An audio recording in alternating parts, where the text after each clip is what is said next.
Ray Kurzweil is one of the world's leading inventors, thinkers, and futurists with a 30-year track and reputation of accurate predictions. Called the Restless Genius by the Wall Street Journal and the Ultimate Thinking Machine by Forbes, he was selected as one of the top entrepreneurs by Inc. magazine, which described him as the rightful heir to Thomas Edison. PBS selected him as one of the 16 revolutionaries who made America. Ray Kurzweil was the principal inventor of the first CCD flatbed scanner, the first omnifont optical character recognition, the first print-to-speech reading machine for the blind, the first text-to-speech synthesizer, the first music synthesizer capable of recreating the grand piano, and the first commercially marketed large vocabulary speech recognition. Among Ray's many honors, he received a Grammy Award for Outstanding Achievement in Music Technology. He is the recipient of the American National Medal of Technology and was inducted into the National Inventors Hall of Fame. He holds 21 honorary doctorates and honors from 3 US presidents. Ladies and gentlemen, Ray Kurzweil.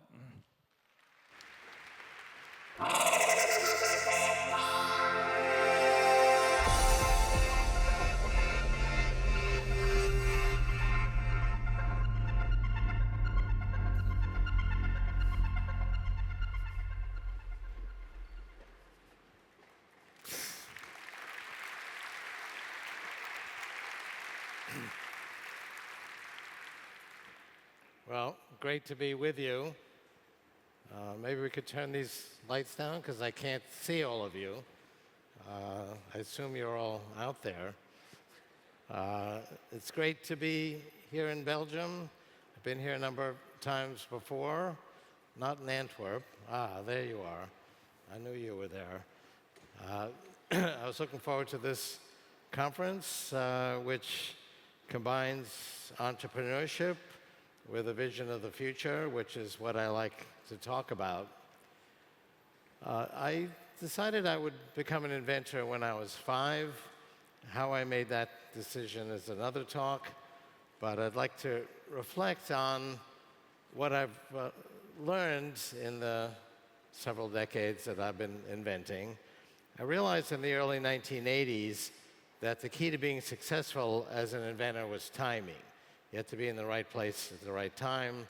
The inventors whose names you recognize, like Thomas Edison or my new boss, Larry Page, had an idea and they pursued it at the right time.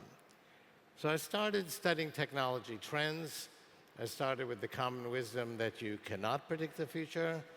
But being an engineer, I thought if I gathered enough data, used the right visualization tools, squinted at the visualizations, I could make some educated guesses.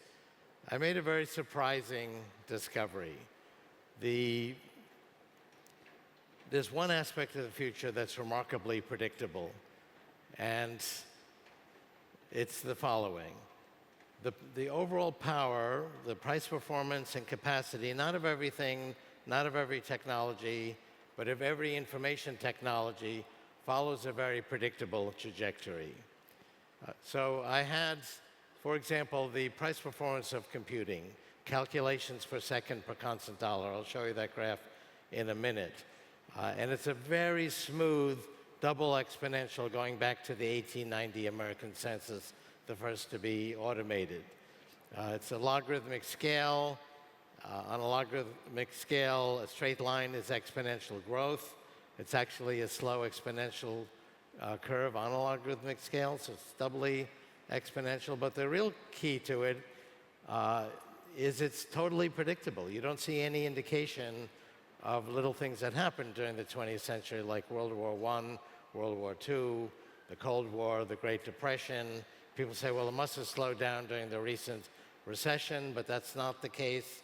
It really has a mind of its own. It goes through thick and thin, through war and peace, through boom times and recessions, including the Great Depression. And people look at it and they go, oh, Moore's Law. But Moore's Law is just the part on the right. It's been the recent several decades of computation. This trend started decades before Gordon Moore was even born.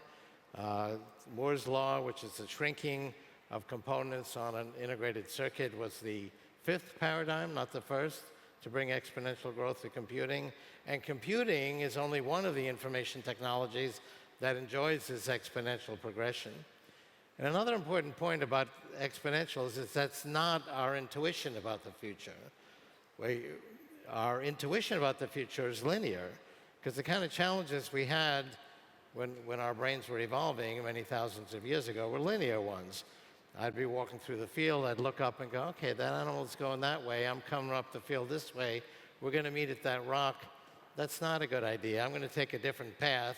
That turned out to be good for survival. We didn't expect that animal to speed up. We expected it to make a linear progression, which it did. That worked perfectly well. That became hardwired in our brains.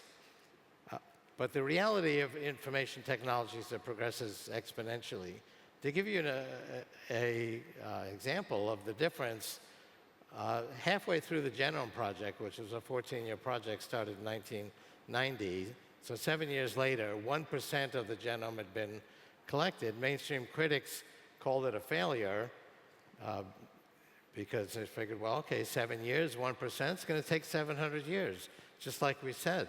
My reaction at the time was, oh, we finished 1%, we're almost done, because 1% is only 7 doublings from 100%. And indeed, it continued to double every year. It was finished 7 years later. And that has continued since the end of the Genome Project. That first genome cost $1 billion. We're now down to $1,000. And every other aspect of biology, as in information technology, has continued to progress in an exponential manner. Our ability to understand this information, to model it, to simulate it, and most importantly, to reprogram it is also progressing in an exponential manner. So our ability to actually change this outdated software in our bodies is also progressing exponentially. And we're starting now to get clinical benefit from that. For example, immunotherapy, where we reprogram the immune system to go after cancer, which it ordinarily doesn't do. If we could turn down these lights a little bit, they're still a little bright. When our bodies were evolving, evolution was not on our side past the age of 25 because there was very limited food and other resources. So life expectancy was 19 1,000 years ago. So things that got us later on in life, like cancer, the immune system evolution did not select to go after those things, so it didn't go after cancer. Our T cells actually know how to go after cancer, but that was actually turned off because then people would live too long.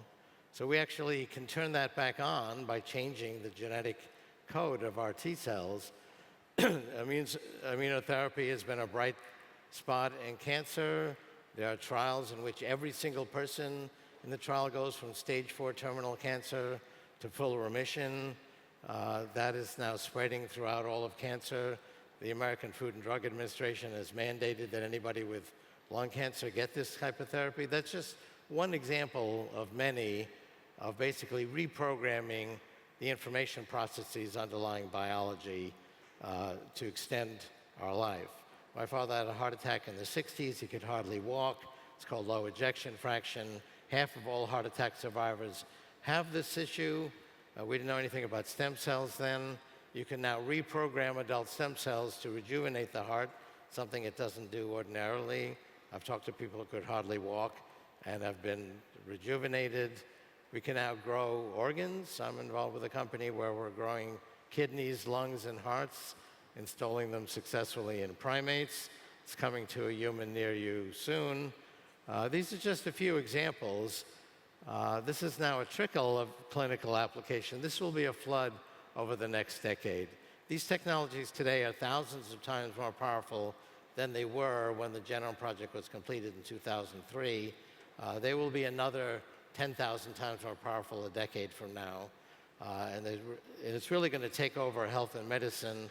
All the various statistics on life insurance and health insurance are based on these old linear models.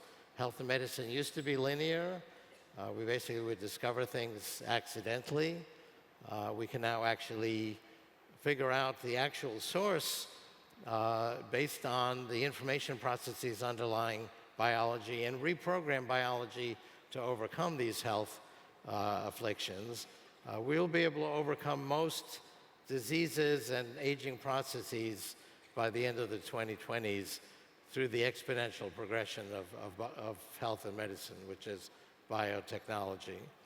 And that's just one example of what I call the law of accelerating returns, which is basically the exponential growth of information technology. And as I mentioned, it's very different than our intuition about progress. People's intuition about the future is linear, even though they've seen many examples of exponential progressions. 30 steps linearly, that's our intuition about the future, gets you to 30. 30 steps exponentially, that's the reality, not of everything, but of every information technology, gets you to 1 billion. Makes a very profound difference. Your smartphone is more than 1 billion times more powerful than the computer I used when I went to MIT in the mid-1960s. In fact, I went to MIT because it was so advanced that it actually had a computer. Most colleges I looked at didn't have one. It was an IBM 7094, had 32,000 words of memory. Your smartphone is billions of times more powerful, and it's about 1 billion times less, about 1 million times less expensive. So that's many billion-fold increase in price performance. And it's also 100,000 times smaller. Miniaturization is another exponential trend. This is all part of what I call the law of accelerating returns. And it has profound impact on every aspect of life. These are some of the implications of the law of accelerating returns. Any questions on any of this? Okay, I'll go through it a little more slowly. So here's that first graph I had. I had it in 1981. I had it through 1980. This graph goes through 2010. We've just updated it to 2016. It continues on this curve. As I mentioned, and I had it through 1980 and 81. We're now 36 years later, and it's exactly where it should be, so I'm not just overfitting to past data. And look at how smooth a progression this is. This is a logarithmic scale, so this little curve represents trillions-fold increase in the amount of computation you can get for the same cost. 1 billion-fold just since I was an undergraduate in college. But look at how smooth a progression this is. It's only the part on the right that has to do with Moore's Law, has to do with chips. This started almost a century before that. Where is World War I on this graph, or World War II, or the Cold War, or the Great Depression? People say, well, it must have slowed down during the recent 2008 recession, but that's not the case. It has a mind of its own. It goes through war and peace, through boom times and recessions. And I have a mathematical treatment in my book, The Singularity is Near, as to why this is the case. But it's really the empirical data that's the most convincing. And it's not just computation. It's every other aspect of information technology. Here you could, this is the price of a transistor. You could buy a transistor for $1. In 1968, you can now get 10 billion for $1. And they're better because they're smaller, so the electrons have less distance to travel, so they're faster. The cost of a transistor cycle comes down by half every year. That's a measure of price performance. That's why you can get an iPhone or an Android phone that's twice as good as the one 2 years ago for half the price. That's a quadrupling of price performance. That's a 50% deflation rate. We put some of that improved price performance into price. We put some of it into performance. And it's a very smooth progression, and it affects all of electronics. Now, economists worry about deflation. It's a 50% deflation rate. The concern is if you can get twice as much stuff and I'll talk about physical stuff in a moment. It's not just electronic capability. For the same price each year, we'll buy more, but are we actually going to double our consumption year after year? And if we don't, let's say we increase our consumption 50%. We buy 50% more computation, more communication, more genetic sequencing than we did a year ago. Then the size of the economy, not as measured in bits, bytes, and base pairs, but as measured in constant currency, will shrink. For a variety of good reasons, that would be a bad thing, but that's actually not what happens. Here's bits of memory shipped, and I have consumption charts of every form of information technology. We more than double our consumption to keep up with this doubling of price performance. In fact, there's been 18% growth in constant currency of every form of information technology each year, despite the fact you can get twice as much of it each year for the same cost. And the reason for that is what SuperNova and all of you celebrate and practice, which is innovation. We invent new capabilities that didn't exist before. In fact, they're waiting in the wings, waiting for the price performance to catch up with it. Why didn't we have social networks 10 years ago? The reason is the price performance just wasn't there. 20 years ago, we didn't have the price performance to do search engines. I had actually written in the early 80s that by the late 90s, the World Wide Web, I didn't use that name, it was called the ARPANET in the early 80s. It's basically connected 1,000 American scientists to each other in 1981. But I saw that it was doubling every year, did the math, and said, wow, this is going to connect hundreds of millions of people to each other and to vast knowledge resources by the late 1990s. We won't be able to find anything, so we'll need search engines. And the computation and communication resources to create an effective search engine would be in place by then. And that is, in fact, exactly what happened. Now, a prediction I was not able to make is that among the 50 different projects to create an effective search engine, there'd be these couple of kids in a Stanford dorm who would take over the world of search. If I made that prediction, I wouldn't have to work very hard today. But the reality of a search engine and the ability to find information, ultimately to find all of human knowledge, was predictable. So this is, on the right, the number of bits we move around wirelessly in the world. Over the last century, this is a logarithmic scale. This again represents trillions-fold increase. This was Morse code over AM radio a century ago. It's 4G networks today. But again, look at how smooth and predictable a trajectory that is. On the left, that's the size of the internet as measured in hosts. So I had just the first few points of that in the early 80s, predicted a World Wide Web emerging in the late 90s. On the right is the same data, but seen on a linear scale, and that's how we experience it. We don't experience it in the logarithmic domain. So to the casual observer, it looked like, wow, World Wide Web came out of nowhere in the mid-1990s, but you could see it coming. And I alluded to this. This is information technology applied to biology.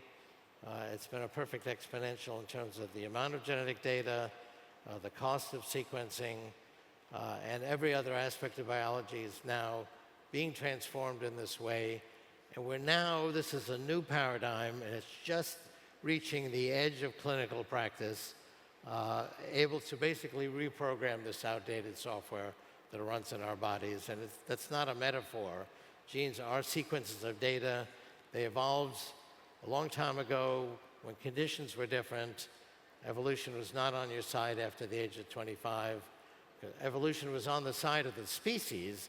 It was in the interest of species for people not to live very long because there was limited food and other resources. So it did not select for long life. We can now redo that. We can reprogram it. That's exactly what we're doing. And a whole issue of promise versus peril has attended what's called biotechnology. 40 years ago, it was realized that there's both promise and peril in biotechnology. The same technology, for example, that enables us to reprogram your T cells to go after cancer could be used by a bioterrorist to reprogram a benign virus like a flu virus to become far more deadly, communicable, and stealthy. So 40 years ago, they held a conference in Asilomar, California, came up with guidelines on how to keep biotechnology safe. They're called the Asilomar Guidelines. They've been updated every few years.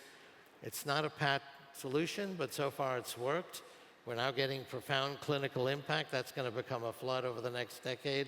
So far, the number of people who've been harmed by either inadvertent or intentional abuse of biotechnology has been zero, approximately zero. That doesn't mean we can cross it off our list and say, okay, we took care of that one, because the technology keeps getting more sophisticated. But it is a good paradigm for how we can reap the promise while we control the peril.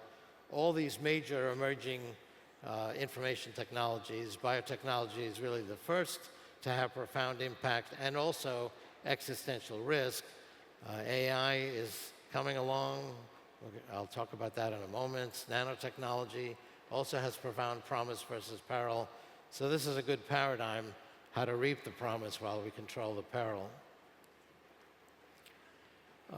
This is also being applied to issues that we don't ordinarily think of as information technology, like physical products. I had an onstage dialogue with Christine Lagarde, head of the International Monetary Fund, at her annual meeting.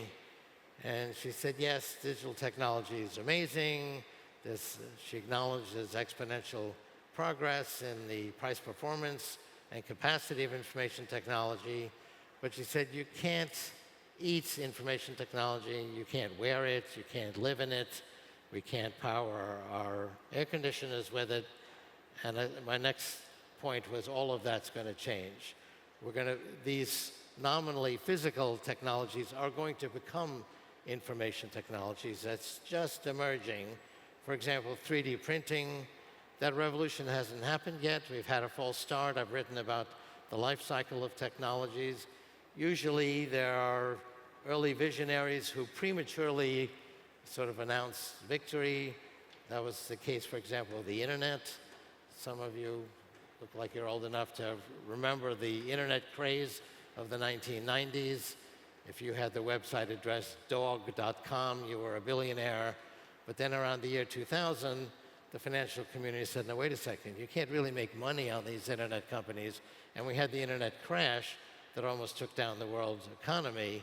But then it came back, and now we have little internet companies like Google and Microsoft and Amazon and so on that are worth trillions of dollars together. The same thing is going to happen with 3D printing. We had our false start. That will become a mature technology in the 2020s. For exciting applications like, for example, printing out clothing, you need submicron resolutions. We need faster speed. All of that's progressing exponentially. We'll be there in the early 2020s. So you'll then be able to print out clothing for pennies per pound, which is what it costs. There'll be an open source market where you can download designs for free, dress very well, at almost no cost. Coexisting with that, though, will be a proprietary market where you can download at some greater cost designs by your favorite designer. We see the same thing in other areas like music, books, movies, where, in fact, you can have a very good time with these free digital products, of which there are millions of books that are free, that legally, that you can download. Music, movies, but people still spend money to read Harry Potter or see the latest blockbuster movie. And there is now the coexistence of a free open source market, which is a great leveler, and a proprietary market. And that'll be the nature of the economy going forward. So clothing will become another type of digital product that ultimately you can download for free or not. But that will transform the nature of clothing. Food, we're going to go from horizontal agriculture, which now takes up 40% of our usable land, to vertical agriculture, where we grow food with no chemicals, recycling all the nutrients, in vitro cloned muscle tissue for meat, hydroponic plants for fruits and vegetables. This has been demonstrated. This will be a mainstream technology and bring this very high deflation rate from information technology to food production, which will basically become an information technology. It's already been demonstrated that you can use a 3D printer to print out little modules, snap them together like Lego bricks, and create housing and buildings. A 3-story office building was recently put together in Asia in a matter of days using this method. It was a demonstration. This will be a mainstream technology in the 2020s. So physical products that we don't ordinarily think of as information technology are going to be able to benefit from this very profound deflation rate.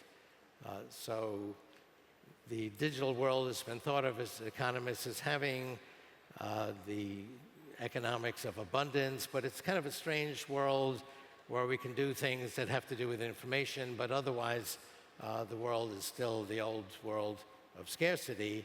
All of that's going to change as we go through the 2020s. And here I have an example of energy. So we're applying supercomputing to coming up with new materials, both for energy storage and collection of solar energy. As a result, the costs both of producing solar energy and storing it are coming down quite dramatically. As a result, we see exponential growth in the usage of solar and other renewables. It's doubling every 2 years. Total renewables is now about 6%.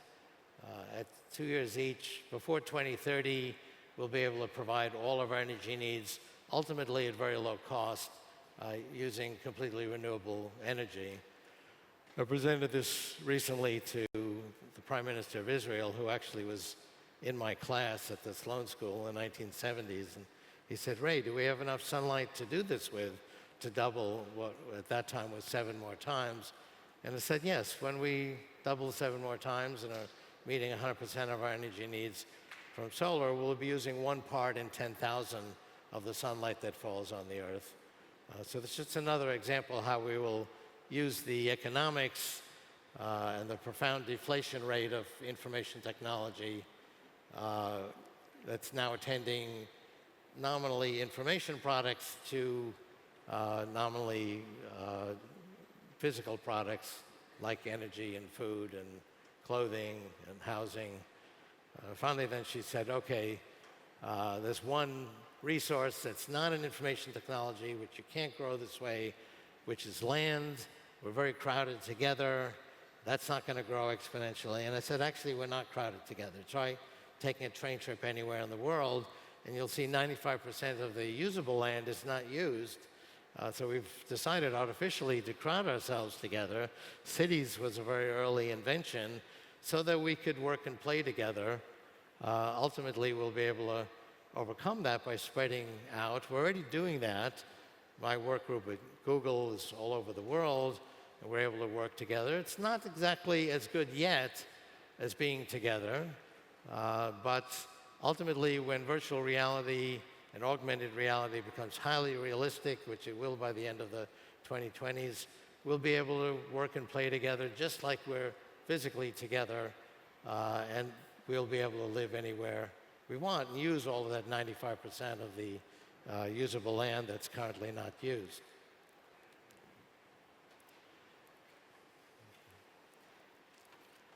So I mentioned miniaturization is another exponential trend. We're shrinking technology at a rate of 100 in 3D volume per decade. It's an exponential miniaturization. We will reach the ability to have medical nanorobots, basically devices the size of blood cells that have computers, computation, communication, storage tanks, actuators, and they will act just like your T cells. They'll be programmed to combat disease, both by actually going after pathogens like cancer cells, which your T cells are not programmed to do, although we can reprogram them, which is what we're doing with immunotherapy. They'll also be able to overcome metabolic diseases. Lots of diseases are not pathogens, like viruses and bacteria and cancer cells. They have to do with malfunction of your organs, like type 1 diabetes is a malfunction of your pancreas. If you think about what all the organs in your body do, aside from the heart and the brain, they either put something in the bloodstream or they take something out. So the lungs put in oxygen, take out carbon dioxide. The kidneys take out toxins. Your entire digestive tract puts in nutrients. And malfunction of these organs are diseases.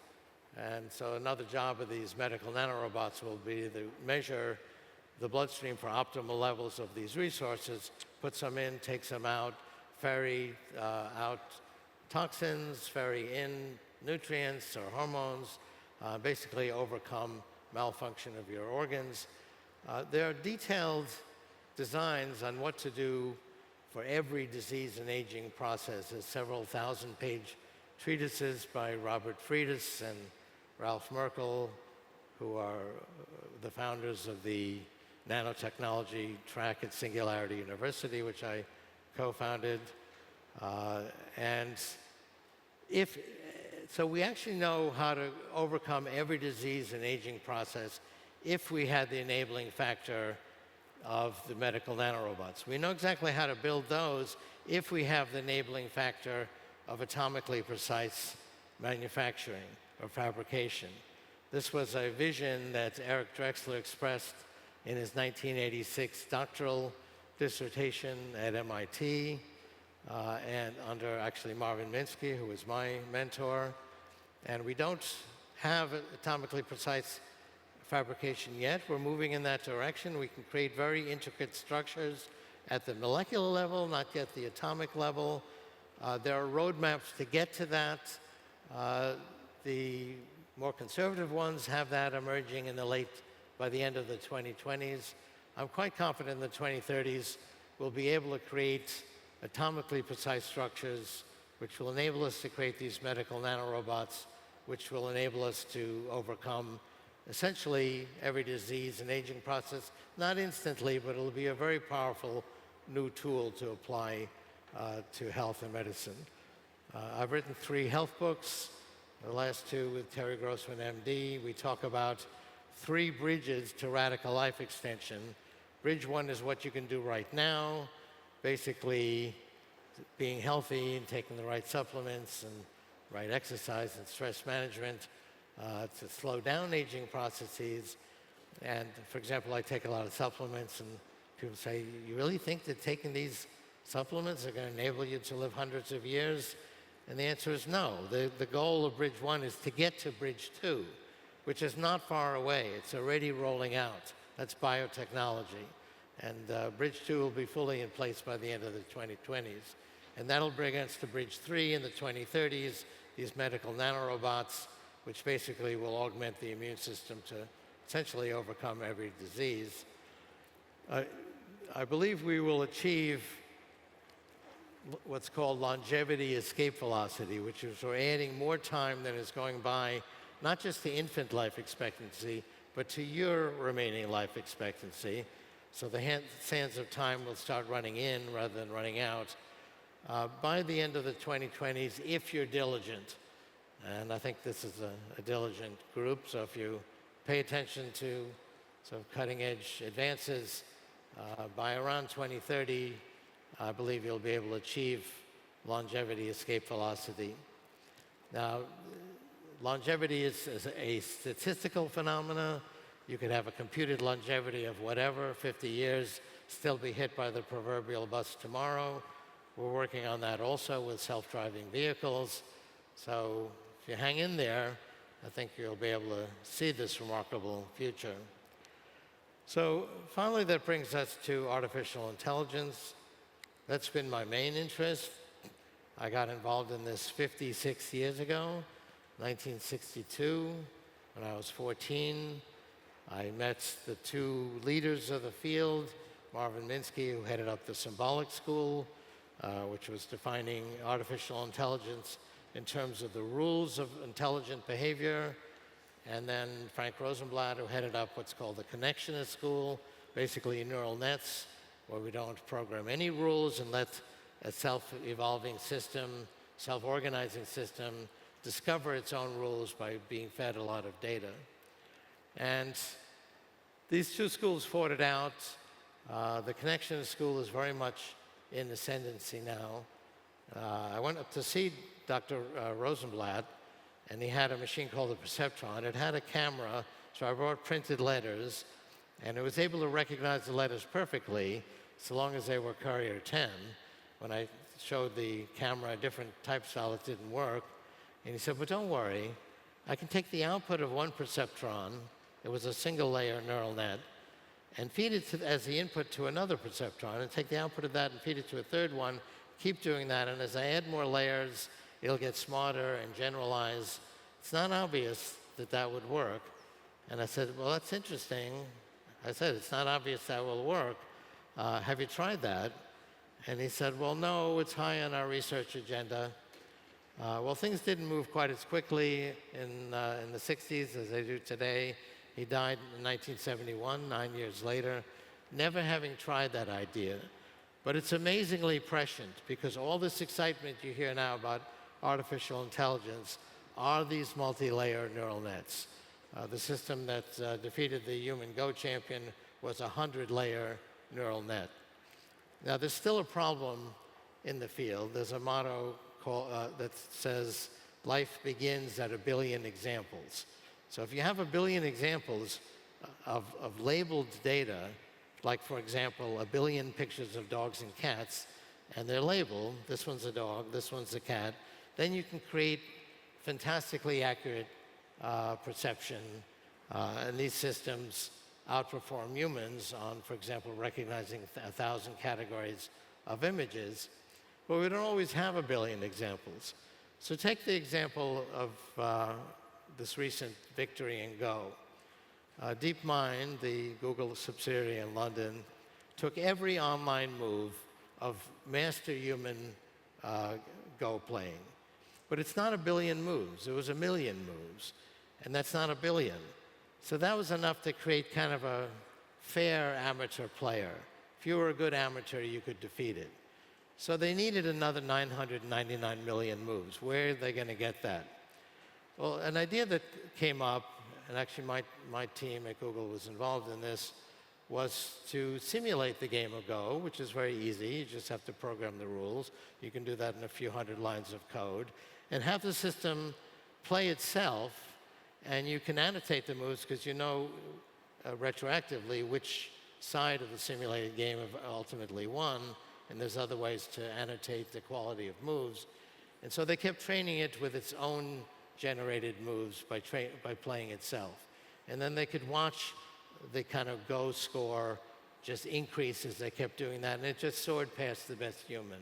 And then subsequently, AlphaZero had an innovation in how they annotated the moves, and that soared past AlphaGo with no human training. So we can actually create systems to be far better than humans at a task if we can simulate the world it's operating in. So where else can we do that? It's being done now in math. Math is actually not that hard to simulate. It's hard to prove new mathematical theorems, but it's easy to test out if they're accurate. So it's being applied to coming up with new theorems. How about a complicated real-world issue, like, for example, the world of driving? So this is being done by the Google subsidiary. They've gone 8 million miles in real-world traffic. That was enough to generate data to create a realistic simulator of the world of driving. And they've driven a simulated car in the simulator for 1 billion miles. And that, in turn, was enough to create data now to train the neural nets to significantly improve the algorithms. So this is actually working in a complicated situation that's not a simple situation like the world of Go. So how about the world of medicine and biology? Now you might think, oh, well, that's just infinitely complicated. It's actually not that much more complicated than the world of driving. The world of driving, all the kinds of real-world situations that can happen, like a kid running after a ball in the street and a dog wandering in the street, it's actually very complicated. The world of biology is complicated, but not infinitely so. The genome, the entire human genome, it has 3 million rungs, 2 bits per rung. That's 6 million bits. It's 800 million bytes. But it's replete with redundancies. One sequence called ALU is repeated 300,000 times. So those of you with a math background know that if you have redundancies in data, you can compress it with lossless compression. In other words, you can compress it with no loss of information by getting rid of the redundancy. So I have an analysis in my book, The Singularity is Near. If you apply lossless compression to the human genome, you end up with 50 million bytes. Now, that's not simple, but it's actually not that complicated. 50 million bytes, that would fit on an old floppy disk. And we can manage that level of complexity. And we are making progress in creating simulators for the world of biology. In fact, the US Food and Drug Administration will now accept simulated trials on biological simulators to approve vaccines, which is good because we don't have years to do human trials on vaccines if it's, this year's flu vaccine. And we're making progress towards really being able to simulate biology. We will get there by the late 2020s, and it's not going to happen all at once. We already have crude simulators. They will become more refined each year. Once we have a simulator, we can do a human trial in hours rather than years. We'll be able to generate enough data through simulation to actually use deep learning to discover new medicines and new approaches to medicine. So that's where we're headed in terms of applying AI to health. So that same year, 1962, when I met these two leaders, I came up with a thesis on how I thought the human brain worked. And I described it not as one big neural net, but as actually millions of little nets, each of which could learn a pattern. And the brain would organize these modules in a hierarchy based on its own experience. That's as far as I got. I won a science contest, got to meet President Johnson. That initiated 50 years of thinking about this. 50 years later, in 1962, I came out with this book, How to Create a Mind, that articulates the same thesis. Now there's a plethora of neuroscience evidence from the brain reverse engineering projects, most notably the one here in Europe under Henry Markram. He's actually seen these modules, about 100 neurons each, and we can actually see them creating a hierarchy in real time. We can see axons coming from other modules as the input to a module, and then the one output axon from that module is the input to another module. So we see them organized in a hierarchy. We can now count them. There's about 300 million of these modules. So it's not one neural net, it's 300 million simple neural nets. And one of the advantages of this is that this actually can learn from less data. So I gave a copy of this book in 2012 to Larry Page. He liked it. He recruited me to develop these ideas at Google. And so that's what I've been doing. For those of you that use Gmail in English, you'll notice it gives you 3 suggestions to respond to each email. It's called Smart Reply. We're coming out in other languages now.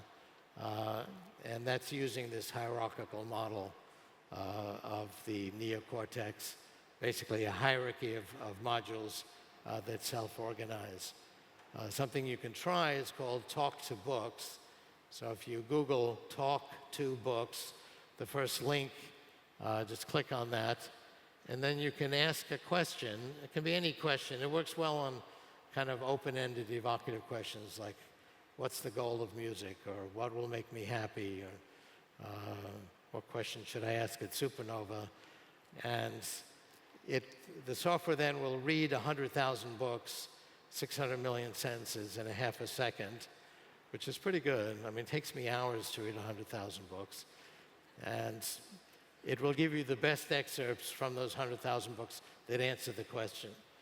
And it comes up with sort of very interesting and unexpected answers. It's a very good idea generator. So we're developing this model of the neocortex. It's not perfect. We don't fully understand the neocortex. There's some issues we don't completely understand, particularly how the human brain creates this hierarchy. We have ideas about it that we've implemented, but we will learn more about it as we continue to make exponential progress in reverse engineering the brain. Our information on the brain and the resolution of brain scanning is growing exponentially. We can now see individual connections forming in real time, firing in real time. That image on the top there, that's the neocortex. That's familiar to you. The brain has this sort of curved outer layer. The neocortex is the outer layer, and it has these curvatures. The neocortex emerged 200 million years ago in mammals. Only mammals have a neocortex. And the neocortex has this hierarchical structure. And that hierarchy and our ability to create this hierarchy with our own thinking is what enables humans, or really any mammal, to be innovative, to be creative. About 65 million years ago, there was a sudden violent change to the environment. We call it the Cretaceous extinction event. That's when the dinosaurs went extinct. That's when 75% of all the animal and plant species went extinct. And that's when mammals overtook their ecological niche. And so now mammals got bigger. Our brains got even bigger at a faster pace. The neocortex got bigger faster than that by developing these curvatures. 2 million years ago, another thing happened, which is we got these big foreheads. So basically, evolution said to itself, well, this neocortex is pretty good stuff. Let's have more. And so it created a larger enclosure. And so we got additional neocortex. Now, we were already doing a very good job of being primates, so that additional neocortex is put at the top of the hierarchy. So now the hierarchy got bigger. And as you go up the hierarchy, things get more interesting. At the bottom of the hierarchy, I can tell that that's a straight line. At the top of the hierarchy, I can tell, oh, that's funny, that's ironic, she's pretty. We make more profound judgments at the top of the hierarchy. So that additional neocortex we got 2 million years ago, that was the enabling factor for us to invent language and art and music. Every human culture we've ever discovered has music. No primate culture has music or language. There's debates about that, but it's basically true. But that was a one-shot deal. We couldn't keep growing the enclosure without making birth impossible. In fact, the size of the skull made birth actually very challenging, but it still kind of worked. We're going to do it again. As we go to the 2030s, there's going to be 3 applications of these medical nanorobots. So here's one of these 300 million modules. They're organized in a hierarchy, and we're going to put them at the, we're going to create synthetic neocortex in the cloud. Now, we're doing that already crudely. That's what my team is doing. So we have synthetic neocortex based on our crude models today of the neocortex. But by the 2030s, these models will be very accurate. They really will simulate what the neocortex can do. And just as your phone makes itself 1 million times more capable by connecting wirelessly to the cloud. I mean, think about it. If it couldn't connect wirelessly to the cloud, it couldn't do any of the exciting things that it does do. And these are already brain extenders. They enable us to do things we couldn't do otherwise. None of us could do our jobs or run our businesses or get our education without these brain extenders. They're not inside our brains yet, but they may as well be. We don't leave home without them. We ultimately will, these medical nanorobots, they'll keep us healthy, they'll provide full immersion, virtual and augmented reality from within the nervous system, but most significantly, it will connect the upper layers of our neocortex to synthetic neocortex in the cloud. So just the way your smartphone makes itself smarter by connecting wirelessly to the cloud, we'll do that directly from our brains. And it'll be just like 2 million years ago, where we got this additional neocortex. And just like 2 million years ago, we'll put it at the top of the neocortical hierarchy. But unlike 2 million years ago, it won't be a one-shot deal, because the cloud is doubling in power every year as we speak. That will continue. So we'll be able to actually create more and more non-biological intelligence. And we'll put it at the top of the neocortical hierarchy So we'll be able to create new forms of music, new forms of language, new forms of expression that we couldn't even understand today, just as primates that missed out on this neocortical expansion 2 million years ago can't understand what we're doing. Try explaining this conference or your favorite song or your favorite movie to a primate that missed out on this neocortical expansion of 2 million years ago. You could talk all day or all year, and that primate won't understand what you're talking about. Similarly, we will be able to create and understand profound new concepts as we get to the 2030s and 2040s. I've been very consistent that AI will achieve human levels of intelligence in every area where humans are intelligent by 2029. We can see that once a computer achieves a human level, it very quickly soars past it. So talk to books, which I mentioned, it's not at human levels, but it does read 100,000 books in a half a second, so it's much faster than humans.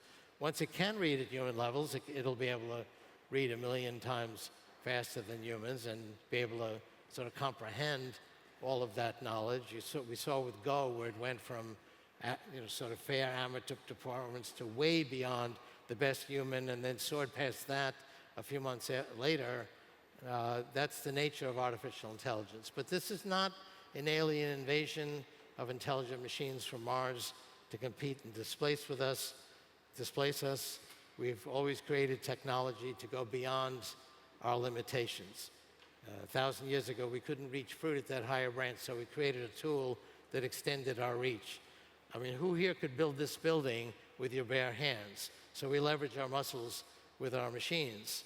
And who here could search through all human knowledge, which a kid in Africa with her $75 smartphone can do? And that wasn't the case 10 years ago. And this is benefiting human well-being. We are improving human well-being. The perception is the opposite. There was a poll taken of 26,000 people in 24 countries, and they were asked, for example, is worldwide poverty getting better or worse over the last 20 years? 87% said it's getting worse, but that's wrong. Only 1% identified correctly that it has fallen by 50% or more. And there's been similar disparities between the polls and the reality on many other measures of human well-being, like violence. People think, oh, the world's getting more violent. And why do they think that? Because every time they turn on the media, social media or television, all they see is violence. So our information about what's wrong with the world is getting exponentially better, but this is actually the most peaceful time in human history. So every aspect of human life is getting better. People think, oh, employment's getting worse. In the United States, and the statistics are similar in Europe, we went from 24 million jobs in 1900 to 142 million today, from 30% of the population to 45% of the population. The average job pays 11 times as much in constant dollars per hour than it did in 1900. The jobs are more interesting. We have 20 million people in colleges and teaching kids in college. There was 58,000 college students in 1870 in the United States. So that's a whole nother speech, but this type of technology is improving human well-being. There are profound existential risks. I alluded to the ones in biotechnology. We have strategies, but it's not a pat solution. That's why people need to get involved with social issues and politics so that we can set the right priorities. Thank you very much. Ray Kurzweil. Can I ask you to come over here? And I am asked some questions from Twitter. The first question is, talking about the brain and the mind and creating a mind, do you expect that there also will be an exponential growth in intellect in dealing with all these new evolutions? Will we become exponentially smarter as human species? Well, yes, and that's not something that's reserved for the future. We're already exponentially smarter. As I mentioned, nobody here could do their work or run their businesses or get their education without the brain extenders we already have. We're profoundly more capable, and our expectations and standards have risen. You were happy to get a backbreaking job that puts food on your family's table a century ago. And I talk to young people around the world, and their expectations very much is what can they do that's meaningful. The expectations is to have purpose in the world. That's the goal. We're moving up Maslow's hierarchy, but we are smarter, and we're going to do that very directly by connecting to AI in the cloud from our brains. How would schools and education would have to evolve in this new evolution? Yeah. Well, my philosophy on education is learn by doing. So if I think about what I've managed to learn in my life and career, it's been from my projects. I have a passion to create something, and I have a vision of what that'll be. Whether that succeeds or fails, I'll succeed in learning something. And that's a philosophy you can bring to education. As I mentioned, I co-founded Singularity University in California, and the philosophy there is learn by doing. The students self-organize into small teams, and they take on a world challenge, like bringing clean water to the developing world, or cleaning up debris in space. And whether they succeed or not in those grand missions, they will succeed in learning something. And many of those projects are moving in that direction. And there are schools that can be done really at every level. My grandson is in a school that celebrates learn by doing. So the kids take on projects. Oh, I'm going to have to actually learn to read in order to do this project, so I better go do that. So that's my philosophy. There were several questions on how do you make sure that technology does not only solve the problem of the rich. For instance, you talked about medical breakthroughs. Even if costs go down, how do you make sure that medical companies do not just seek profit because they own the patents, they own the technology? Well, I'm not opposed specifically to profit, but that is a common challenge. Only the wealthy are going to be able to benefit from these technologies that I talk about. And my response is, yeah, like smartphones, where in fact you had to be rich 20 years ago to have a smartphone. If somebody took out not a smartphone, just a portable phone, someone took out a portable phone in a movie 20 years ago, that was a signal that this was a member of the power elite. But he or she didn't take it out of their pocket because they were the size and weight of a brick. It did one thing poorly, which is maybe make a phone call. So now we have devices that can make calls and do a million other things. And there are 3 billion smartphones. There's 8 billion smart devices, all connected to the cloud today. There'll be 6 billion smartphones in a couple of years. And that's because of this 50% deflation rate. We put some of that improved price performance in price, so prices come down. So your smartphone, I mean, it costs a few $100s. That computer that MIT had and I went there because I had a computer, cost $88 million in today's cost. So ultimately, these technologies get more and more capable. They get more widely distributed. It's not like the futurist dystopian movies where you've got the AI, like the Terminator, and there's one or two of them versus a great band of humans for control of humanity. We already have billions of them, and they're in all of our hands. And it is very much enabling all the populations of the world. Many societies in the developing world just skip the infrastructure of things like a wired telephone system and go right to these decentralized communication technologies. You're in Flanders. Flanders has an aging population. How you see the world dealing with the problems of longevity, and will we ever reach immortality? Is that thinkable? You're asking about how we can have a... People live longer. That gives a number of challenges. So we will begin to decrease the death rates in the 2030s. Even if we dramatically reduce the death rate, the doubling time of the biological population is going to be very slow. The first effect of increasing prosperity is that the reproduction rate goes down. So the population growth becomes negative. That's the first implication of increasing prosperity. When we dramatically reduce the death rate, the biological population will grow slowly, but the doubling time will still be on the order of 20 years. The doubling time of the power of these technologies, because it has a 50% deflation rate, is like 1 year. It'll more than be able to keep up with it. In fact, we can see a vision of extreme prosperity where we can produce the physical things we need, food through vertical agriculture, clothing through 3D printing, other physical things we need, including modules to snap together our housing, very inexpensive renewable energy, all of which is emerging with a very substantial deflation rate. So we're entering an era of extreme abundance. We'll be able to meet the physical needs of an expanding biological population. You predicted a technical evolution, a technology era. You said the next area is the biology era. Logical question is, what is the next era? What comes after? Well, we see overlapping revolutions. There's three major ones. I alluded to biotechnology, and you mentioned that. That was enabled by the Genome Project. That was a perfect exponential. I showed you that curve. The amount of genetic data doubled every year. The cost came down by half every year. That's continued. And every aspect of biology as in information technology has progressed in that exponential manner.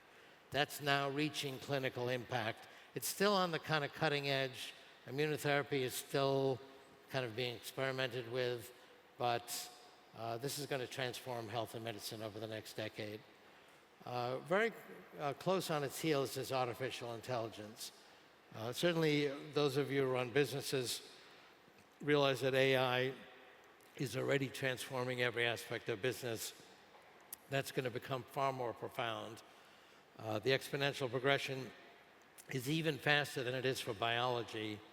The amount of computation we're deploying for deep learning is actually doubling every 3 months.